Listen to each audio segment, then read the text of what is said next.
ಹೊಟ್ಟೆಗೆ ಆಟ ಆಡುವ ಮಕ್ಕಳೆಲ್ಲ ಇದ್ದಿದ್ದು ಇಲ್ಲಿ ಬರಸಟ್ಟು ಹೋಗಿ ಏನಿಲ್ಲ ಒಂದು 10 ದಿವಸ ಒಂದು ಇರ್ತದೆ ಅದು ಮತ್ತು 15 ದಿವಸ ಆದ್ಮೇಲೆ ಅದನ್ನು ಮುಚ್ಚಿ ಹಾಕ್ತಾರೆ. ನಮಗೆ ಅಂದರೆ ಒಂದು ನಮಗೆ ಮನೆ ಕೂಡ ಇಲ್ಲ 20 ವರ್ಷದಿಂದ. ಏನಾದರೂ ಸರ್ಕಾರ ಇದು ನಿವೇಶನ ಮಾಡಿ ಕೊಡಬೇಕು ಅನ್ನೋದು ನಮ್ಮದೊಂದು ಇದು ಸರ್. ನಾಗೋರಿಯಲ್ಲಿ ಏನು ದುರಂತ ನಡೆದಿದೆ ವೀಕ್ಷಕರು, ನಾವೀಗ ಸ್ಥಳದಲ್ಲಿದ್ದೇವೆ. ಇದೀಗ ಆ ಸಂದರ್ಭದಲ್ಲಿ ಈ ಸ್ಥಳದಲ್ಲಿದ್ದಂಥ ವ್ಯಕ್ತಿ ನಮ್ಮ ಜೊತೆಗಿದ್ದಾರೆ. ಎಸ್ ಸರ್, ಆ ಸಂದರ್ಭದಲ್ಲಿ ಏನಾಯ್ತು ಸರ್? ನಡೀಬಾರ್ದಂತ ಒಂದು ಘಟನೆ ನಡೆದಿದೆ, ಏನಾಯ್ತು? ತಾವಿದ್ರ ಮನೆಯೊಳಗೆ ಏನಾಯ್ತು? ನಾವು ಹೆಂಡತಿ ಮಕ್ಕಳು ಮಲಗಿದ್ದೇವೆ. ಮಲಗುವಾಗ ಒಂದು 4:15 ಟೈಮಿಗೆ ಸೌಂಡ್ ಬಂತು. ಸೌಂಡ್ ಬರುವಾಗ ಸಡನ್ ಎಚ್ಚರಿಕೆ ಆಗುವಾಗ ಒಂದು ಹಂಚಿನ ಓಡು ಕಾಲಿಗೆ ಬಿತ್ತು. ಸ್ವಲ್ಪ ಬಿತ್ತು. ಆವಾಗ ಎಚ್ಚರಗೊಂಡಾಗ ನೋಡುವಾಗ ಎಲ್ಲ ಒಬ್ಬ ಹಿಡಿತು. ಮಕ್ಕಳಿಗೆ ಆಶ್ಚರ್ಯ ಆಯ್ತು. ಆಗ ಓಡಿಕೊಂಡು ಹೊರಗೆ ಬಂದೆ. ಎಲ್ಲ ಮಕ್ಕಳನ್ನು ಕರ್ಕೊಂಡು ಬಂದು ನೋಡುವಾಗ ಎಲ್ಲ ಮನೆಯವರು ಒಬ್ಬ ಹಿಡ್ತಿದ್ರು. ಆಮೇಲೆ ಸ್ಟೇಷನ್ ಥರ ಓಡಿ ಹೋದೆ. ಅವರಿಗೆ ಪೊಲೀಸ್ನವರಿಗೆ ಇನ್ಫಾರ್ಮೇಷನ್ ಕೊಡುವಾಗ ಅವ್ರು ಆದಷ್ಟು ಬೇಗ ಫೈರ್ ಸರ್ವಿಸ್ಗೆ ಎಲ್ಲ ಹೆಲ್ಪ್ ಮಾಡಿ, ಫೋನ್ ಮಾಡಿ ಡೈರೆಕ್ಟಾಗಿ ಅವರು ತರಿಸಿ ಎಲ್ಲ ಒಳ್ಳೆ ಹೆಲ್ಪ್ ಮಾಡಿ ಎಲ್ಲರನ್ನು. ಮಕ್ಕಳು ಅದರೊಳಗಡೆ 4 ಮಕ್ಕಳೆಲ್ಲವೂ ಸಿಕ್ಕಾಕೊಂಡಿದ್ರು. ಮತ್ತೊಂದು ಮನೆಯಲ್ಲಿ ಇಬ್ಬರು ಗಂಡ ಹೆಂಡತಿ ಸಿಕ್ಕಾಕೊಂಡಿದ್ರು. ಅವರನ್ನೆಲ್ಲ ಬಚಾವ್ ಮಾಡಲಿಕ್ಕೆ ತುಂಬ ಕೆಲಸ ಮಾಡಿದ್ರು ಸರ್. ಈಗ ಇಲ್ಲಿ ಎಷ್ಟು ಜನ ವಾಸ ಆಗಿದ್ರು? ಇಲ್ಲಿ ಎಷ್ಟು ಜನ ಇದ್ರು? ಈ ಮನೆಗಳೇನು, ಇದು ರೆಂಟೆಡ್ ಹೌಸಾ ಏನಿದು? ರೆಂಟೆಡ್. ನಾನು ಬಂದು 12-13 ವರ್ಷ ಆಯ್ತಿದ್ರು ಅಲ್ಲಿ ರೆಂಟೆಡ್ ಆಗಿರೋದು. ಮತ್ತು ಅವರು ಒಟ್ಟಿಗೆ ನಾವು ಒಂದು 19 ಜನ ಇದ್ದೇವೆ ಇದರಲ್ಲಿ. ಫ್ಯಾಮಿಲಿ, ಗಂಡ ಹೆಂಡತಿ ಮಕ್ಕಳಾಗಿ ಆ ಥರ ಇದ್ದೇವೆ. ಓಕೆ, ಈಗ ಎಲ್ಲಿ ಅವರೆಲ್ಲ ಇದ್ದಾರೆ? ಇಲ್ಲಿ ಎಲ್ಲಿಯ ಜನಗಳು ವಾಸ ಮಾಡ್ತಾ ಇರುವಂತದ್ದು? ಲೋಕಲೆಯಾ ಅಥವಾ ಹೊರಗಿನ ಬೇರೆ ಬೇರೆ ರಾಜ್ಯದವರೆಲ್ಲ ಇದ್ದಾರೆ ಅಂತ? ಇಲ್ಲಿ ನಾನು ಉಪ್ಪಿನಂಗಡಿ ಕರೆಯದವ, ಮತ್ತೊಂದು ಬೆದರದವ, ಇವರು ಕಾಪಿನವರಿದ್ದಾರೆ ಗಂಡ ಹೆಂಡತಿಯವರು. ಮತ್ತು ಅವರು UP ಬಿಹಾರದವರು. ಓಕೆ, ಈಗ ಈ ಘಟನೆ ನಡೀತಲ್ಲ ಸರ್, ನಡೆಯುವಂತ ಸಂದರ್ಭದಲ್ಲಿ ತಮ್ಗೇನಾದ್ರು ಮೊದಲೇ ಅಥವಾ ಗೋಡೆ ಇದು ಆದಂತದ್ದು ಅಥವಾ ಈ ಹಿನ್ನೆಲೆ ಮೊದಲೇ ಸೂಚನೆಗಳೇನಾದ್ರೂ ಇತ್ತಾ ಅಂತ? ಇಲ್ಲ ಸರ್, ಆ ಥರದ್ದು ಏನಿರಲಿಲ್ಲ. ಅಂದರೆ ಇದು ಕೆಲಸ ಮಾಡಿ ಅವರು ಕಾಂಪೌಂಡ್ ಕಟ್ಟಿ ಒಂದು 10 ವರ್ಷ ಆಯಿತು. ಅದರಿಂದಾಗಿ ಏನು ಇದಿಲ್ಲ. ಮತ್ತು ಮೊನ್ನೆ ಕೂಡ ಬಿಚ್ಚಿ ಎಲ್ಲ ಹೋದ ವರ್ಷ ಕರೆಕ್ಟಾಗಿ ಮಾಡಿ ಕೊಟ್ಟಿದ್ದಾರೆ ನಮಗೆ. ತನಿಯವರೆಲ್ಲ ಒಳ್ಳೆ ಇದು ಮಾಡಿ ಕೆಲಸ ಎಲ್ಲ ಮಾಡಿ ಕೊಟ್ಟದ್ದು. ಅದರಿಂದಾಗಿ ಏನು ಅದರ ಭಯ ಇರದೆ ನಿಂತದ್ದು ನಾವು. ಈ ಮನೆ ಯಾರಿಗೆ ಸೇರಿದ್ದು ಏನಾದ್ರು ಗೊತ್ತಿದೆ ಸರ್? ಇದು ಮನೆ ಓನರ್ ಅವರಿಗೆ ಇಲ್ಲಿ ಇರುವುದು.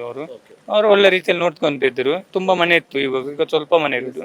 ಎಲ್ಲರನ್ನು ಒಳ್ಳೆ ರೀತಿಯಲ್ಲಿ ನೋಡ್ಕೊಂಡು ಅವರದೇನು ಇದು ಇದರಲ್ಲಿ ಏನು ಅವರು ನೋಡ್ತಿದ್ದಾರೆ. ಅವರು ಮತ್ತೆ ಕೆಲಸ ಮಾಡುವಾಗೆಲ್ಲ ಕೇಳಿ ಮಾಡಿಸ್ತಾರೆ, ಹೇಳಿದ್ರೆ ಏನು ಪ್ರಾಬ್ಲಮ್ ಇದ್ರೆ ಮಾಡಿಕೊಂಡು ಹೋಗ್ತಿದ್ರು. ಓಕೆ, ಈಗ ಈ ಸಂದರ್ಭದಲ್ಲಿ ಈಗ ಒಂದು ದುರ್ಘಟನೆ ನಡೆದಿದೆ, ಸೊ ಮೃತ ಆಗಿದ್ದಾರೆ. ಸೊ ಈ ಸಂದರ್ಭದಲ್ಲಿ ಸರ್ಕಾರಕ್ಕೆ ಏನು ಆಗ್ರಹ ಮಾಡ್ತೀರಿ ಅಂತ? ಸರ್ಕಾರಕ್ಕೆ ಏನಂತ ನೋಡಿ, ಬಾಡಿಗೆ ಮನೆಯಲ್ಲಿ ಇರುವುದು ಎಲ್ಲ ತುಂಬಾ ಇದಾಯ್ತು. ಅಂದ್ರೆ ಇನ್ನೇನಾದ್ರೂ ನಮಗೆ ಸಹಾಯ ಮಾಡಿದ್ರೆ ಅದೇ. ನಾವು ದಿನ ಡ್ರೈವರ್ ಆಗಿ ದುಡಿದು ಕೆಲಸ ಮಾಡುದು, ಎಲ್ಲ ಆ ಥರ. ಮತ್ತೆಂತ ಮಾಡುದು, ನಮ್ಮ ಜೀವನದಲ್ಲಿ ಅದೇ ದೇವರದ. ಈಗ ಅದು 2 ಜೀವ ಹೋಯ್ತು, 3 ಅವರದ್ದು ನೋಡಿ ಏನು ಮಾಡುದು. ಇನ್ನಿದ್ದ ಮಕ್ಕಳು ಇವತ್ತಿಲ್ಲ ಅಂದ್ರೆ ಹಾಗೆ ಒಳ್ಳೆ ಹೊಟ್ಟೆಗೆ ಆಟ ಆಡುವ ಮಕ್ಕಳೆಲ್ಲ ಇದ್ದಿದ್ದು ಇಲ್ಲಿ ಆ ಥರ. ಏನೋ ದೇವರೊಂದು ಉಳಿಸಿ ಬಿಟ್ಟಿದ್ದಾರೆ, ಅದೇ ಪುಣ್ಯ. ಇನ್ನು ದೇವರ ಸರ್ಕಾರ ಏನಾದರೂ ಮಾಡಿದ್ರೆ ಬಹಳ ಉಪಕಾರ. ಈಗಾಗಲೇ ಯಾರಾದ್ರೂ ಜಿಲ್ಲಾಧಿಕಾರಿ ಅವರು ಭೇಟಿ ಕೊಟ್ಟಿದ್ದಾರೆ, ಮತ್ತೆ ಬೇರೆ ಶಾಸಕರು ಜನಪ್ರತಿನಿಧಿಗಳು ತಮ್ಮನ್ನು ಮಾತಾಡಿಸಿದಾರ, ಬಂದಿದಾರ? ಸರ್, ಬಂದು ನೋಡಿ ಎಲ್ಲ ಮಾತಾಡಿ ಭರವಸೆ ಕೊಟ್ಟು ಹೋಗಿದ್ದಾರೆ. ಈಗ ಬಂದಿದ್ರು ಕಾಮತ್ ಅವರು ಬಂದ್ರು, ಪದ್ಮರಾಜ್ ಬಂದ್ರು, ಎಲ್ಲರೂ ಬಂದಿದ್ದಾರೆ. ಇಲ್ಲಿ ಅವರ ಆತ್ಮೀಯರೆಲ್ಲ ಮಿಥುನೆ ಅವರೆಲ್ಲ ಬಂದಿದ್ದಾರೆ ಸರ್.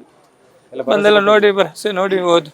ಜಿಲ್ಲಾಧಿಕಾರಿ ಅವರು ಬಂದಿದ್ರು, ತಮ್ಮನ್ನ ಮಾತಾಡಿಸಿದ್ರ ಅಥವಾ ಯಾರನ್ನಾದ್ರೂ ಇಲ್ಲಿ ಮಾತಾಡಿಸೋ ಕೆಲಸ ಮಾಡಿದ್ರು? ಇಲ್ಲ ಸರ್, ನಾವು ಇಲ್ಲಿ ಆ ಕಡೆ ಎಲ್ಲ ಅವಾಗ ಬ್ಯುಸಿಯಲ್ಲಿದ್ದೀವಿ. ಬಂದು ಎಲ್ಲ ಮಾತಾಡಿ ಬಂದು ನೋಡಿ ಕಮಿಷನರ್ ಸರ್ ಎಲ್ಲ ಬಂದು ಅಲ್ಲಿ ಅವ್ರ ಹತ್ತಿರ ಮಾತಾಡಿ ಕೇಳಿದ್ರು. ಎಲ್ಲ ಈ ಥರ ಮೇಲಿಂದ ಇತ್ತ ಅಲ್ಲ ಕಾಂಪೌಂಡ್ ಎಲ್ಲೆಲ್ಲಿ ಇತ್ತು ಎಲ್ಲ ಕೇಳಿದ್ರು, ಮಾತಾಡಿ ಹೋದ್ರು.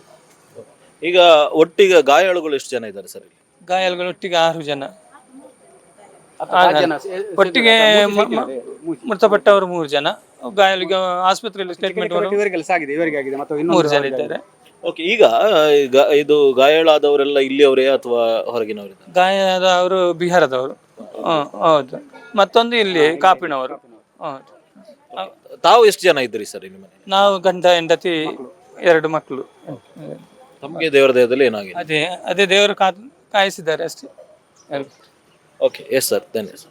ಎಸ್, ತಾವು ಕೂಡ ಈ ಘಟನೆಯನ್ನ ತಾವು ನೋಡಿದ್ದೀರಾ ಅಥವಾ ಏನಾಯ್ತು? ಇಲ್ಲಿ ಘಟನೆ ಏನು ನಡೆದಿತ್ತು? ಘಟನೆ ನೋಡಲಿಲ್ಲ ಸರ್. ನಾವು ಮೊದಲಿನ ನೇಬರ್ ಇಲ್ಲಿ. ಆ್ಯಕ್ಚುಲಿ ನಾನು ಇಲ್ಲೇ ಇದ್ದೇವೆ, ನಾವು ಸಹ 15 ವರ್ಷದಿಂದ ಇಲ್ಲೇ ಇದ್ದೇವೆ. ಹಾಗೆ ಆ ಸೈಡ್ ಶಿಫ್ಟ್ ಆಗಿದ್ದೇವೆ. ಅಲ್ಲಿ ಅಂದರೆ ಅವರು ಸೇಲ್ ಮಾಡಿದ್ರು ಮನೆ. ಹಾಗೆ ನಾವು ಇಲ್ಲಿಂದ ಶಿಫ್ಟ್ ಆಗಿದ್ದೇವೆ ನಾವು. ಆದ ನಂತರ ನಮಗೆ ಇವರೊಂದು 4 ಮಕ್ಕಳಿಗೆ ಕಾಲ್ ಮಾಡಿದ್ದಾರೆ ನೇಬರ್ ಜಯರಾಮ್ ಅವರು. ಹಾಗೆ ನಾನು ಓಡಿಕೊಂಡು ಬಂದಿದ್ದೇನೆ ಮಳೆಗೆ ಬಂದು ಒಳಗೆಲ್ಲ ನೋಡುವಾಗ ಏನು ಕಾಣುತ್ತಿಲ್ಲ, ಏನು ಮಾಡಲಿಕ್ಕೆ ಆಗಲಿಲ್ಲ. ಮಕ್ಕಳೆಲ್ಲ ಒಳಗಿದ್ದಾರೆ ಅಂತ ಹೇಳಿದರೆ ಇವರಿಗೆ 2 ಮನೆಯವರು ರೆಸ್ಕ್ಯೂ ಆಗಿದ್ದಾರೆ, ಹೊರಗೆ ಬಂದಿದ್ದಾರೆ. ಅವರಿಬ್ಬರು ಅಲ್ಲೇ ಉಳ್ಕೊಂಡಿದ್ದಾರೆ ಒಳಗೆ. ನಾವು ಹೋಗಿ ಎಲ್ಲ ಬಾಗಿಲೆಲ್ಲ ಇದು ಮಾಡಿದ್ದೇವೆ, ಆದರೆ ಬಾಗಿಲು ತೆಗೆಯುವುದೆಲ್ಲ ಕಾಣೋದಿಲ್ಲ. ಅವರು ಗಂಡ ಹೆಂಡತಿ ಹೊರಗೆ ಬಂದು ನೋಡ್ತಾ ಇದ್ರು, ಮಕ್ಕಳು ಒಳಗಡೆ ಸಿಕ್ಕಾಕೊಂಡಿದ್ದಾರೆ. ನಾವು ಆದಷ್ಟು ನೋಡಿದೆವು ಒಳಗೆ ಹೋಗಲಿಕ್ಕೆ, ಆದರೆ ಒಳಗೆ ಹೋಗಲಿಕ್ಕೆ ನಮಗೆ ಆಗಲಿಲ್ಲ. ಅದನ್ನು ತಕ್ಷಣ ಪೊಲೀಸ್ನವರೆಲ್ಲ ಬಂದಿದ್ದಾರೆ, ಮತ್ತು ಫೈರ್ ಸರ್ವಿಸ್ನವರೆಲ್ಲ ಬಂದು ಆದಮೇಲೆ ಇಲ್ಲಿ ರೆಸ್ಕ್ಯೂ 7 ಗಂಟೆ ಒಳಗೆ ಒಂದು ರೆಸ್ಕ್ಯೂ ಎಲ್ಲ ಆಗಿದೆ, ಎಲ್ಲರನ್ನು ಕರ್ಕೊಂಡು ಹೋಗಿದ್ದಾರೆ. ಅದರಲ್ಲಿ 3 ಇದಾಗಿದ್ದಾರೆ ಅಂತ ಒಂದು ದುಃಖದ ವಿಷಯ. ಓಕೆ, ಈ ಸಂದರ್ಭದಲ್ಲಿ ಸರ್ಕಾರಕ್ಕೆ ಏನು ಆಗ್ರಹ ಮಾಡ್ತಿರ್ತಾರೆ? ಸರ್ಕಾರಕ್ಕೆ ಏನಿಲ್ಲ ಸರ್, ಇಲ್ಲಿ ಎಲ್ಲ ಬಡವರು ಇರೋದು, ಆದಷ್ಟು ಅವರು ಸಹಾಯ ಮಾಡಲೇಬೇಕು. ಅಂದರೆ ಈಗ ಅದು ಸಹಾಯ ಅಂದರೆ ಗೊತ್ತುಂಟ, ಎಲ್ಲ ಕಡೆ ಆಗ್ತದೆ, ಖಾಲಿ ಭರವಸೆ ಕೊಟ್ಟು ಹೋಗ್ತಾರೆ ಸರ್ ಎಲ್ಲರೂ. ಭರವಸೆ ಕೊಟ್ಟು ಹೋಗಿ ಏನಿಲ್ಲ, ಒಂದು 10 ದಿವಸ ಒಂದು ಇರ್ತದೆ ಅದು, ಮತ್ತು 15 ದಿವಸ ಆದಮೇಲೆ ಅದನ್ನು ಮುಚ್ಚಿ ಹಾಕ್ತಾರೆ. ಏನು ಮಾಡಲಿಕ್ಕೆ ಆಗೋದಿಲ್ಲ, ನಮ್ಮಂಥ ಪಾಪದವರಿಗೆ ಕೋರ್ಟಿಗೆಲ್ಲ ಹೋಗ್ಲಿಕ್ಕೆ ಆಗೋದಿಲ್ಲ. ಅದಕ್ಕೆ ಏನಾದರೂ ಒಂದು ಸಹಕಾರ ನಿಮ್ಮಿಂದ ಸಹಕಾರ ಬೇಕು ನಮಗೆ, ಟಿ ವಿ ಅವರಿಂದ ಒಂದು ಆದಷ್ಟು ಏನಾದರೂ ಇವರಿಗೆ ಒಂದು ಸಹಕಾರ ಕೊಡಬೇಕಾಗಿ ವಿನಂತಿ. ಇವರ ಎಲ್ಲ ಸಾಮಾನುಗಳೆಲ್ಲ ಇದಾಗಿದೆ, ದೇವರ ದಯೆಯಲ್ಲಿ ಬದುಕುಳಿದಿದ್ದಾರೆ, ಉಳಿದವರು ಮಕ್ಕಳೆಲ್ಲ ಇದಾಗಿದ್ದಾರೆ. ಓಕೆ, ಇದೀಗ ನಮ್ಮ ಜೊತೆಗೆ ಒಬ್ರು ತಾಯಿ ಇದ್ದಾರೆ. ಎಸ್ ಅಮ್ಮ, ಈಗ ಘಟನೆ ನಡೆಯುವಾಗ ತಾವು ಕೂಡ ಇದ್ದೀರಿ ಮನೆಯಲ್ಲಿ. ಸೊ ತಮ್ಗೆ ಏನು ಅನಿಸ್ತು, ಫಸ್ಟಿಗೆ ಹೇಗೆ ಗೊತ್ತಾಯ್ತು? ಅಂದರೆ ಒಂದು ಸೌಂಡ್ ಆಯಿತು ಸರ್, ದೊಡ್ಡದು ಸೌಂಡ್ ಆಗುವಾಗ ಒಮ್ಮೆ ಎದ್ದು ಕೂತ್ಕೊಂಡೆ ನಾನು, ಏನಾಯ್ತಪ್ಪ, ಏನೋ ಬಿತ್ತು ಮೇಲಿಂದ ಕೆಳಗೆ ಅಂತ. ಆವಾಗ ಇವರ ಕಾಲಿಗೆ ಸ್ವಲ್ಪ ಗಾಯ ಎಲ್ಲ ಆಯಿತು, ಎಲ್ಲ ಓಡ್ಕೊಂಡು ಹೊರಗೆ ಬಂದ್ವಿ. ಆಮೇಲೆ ನೋಡುವಾಗ ಇವರು ಕೂಡ ಓಡ್ಕೊಂಡು ಬರ್ತಾಯಿದ್ರು, ಲಾಸ್ಟ್ನ ಮನೆಯವರು ಕೂಡ ಓಡ್ಕೊಂಡು ಬರ್ತಾಯಿದ್ರು. 3ನೇ ಮನೆಯವರು ಏನೂ ಇಲ್ಲ, ಇವರು ಹೋಗಿ ಬಾಗಿಲು ಬಡಿದ್ರು ಎಷ್ಟು ಬಡಿದ್ರು ಅವರು ಎದ್ದೇಳಲಿಲ್ಲ. ಆಮೇಲೆ ಸೀದಾ ಪೊಲೀಸ್ ಸ್ಟೇಷನ್ಗೆ ಹೋಗಿ ಅವರು ಆವಾಗಲೇ ಬಂದು ಎಲ್ಲ ಆದಷ್ಟು ಬೇಗ ಎಲ್ಲ ತರಿಸಿ ಎಲ್ಲ ಮಾಡಿದರು ಸರ್. ನಮಗೆ ಅಂದರೆ ನಮಗೆ ಮನೆ ಕೂಡ ಇಲ್ಲ 20 ವರ್ಷದಿಂದ. ಏನಾದರೂ ಸರ್ಕಾರ ಇದು ನಿವೇಶನ ಮಾಡಿ ಕೊಡಬೇಕು ಅನ್ನೋದು ನಮ್ಮದೊಂದು ಇದು ಸರ್, ನೀವೆಲ್ಲ ಹೆಲ್ಪ್. ಓಕೆ, ಈಗ ತಾವು ಇಲ್ಲಿ ಘಟನೆಗಳು ನಡೆಯಿತು, ಈಗ ಇಲ್ಲಿ ಇಂಥ ದುರ್ಘಟನೆಗಳಾಯಿತು.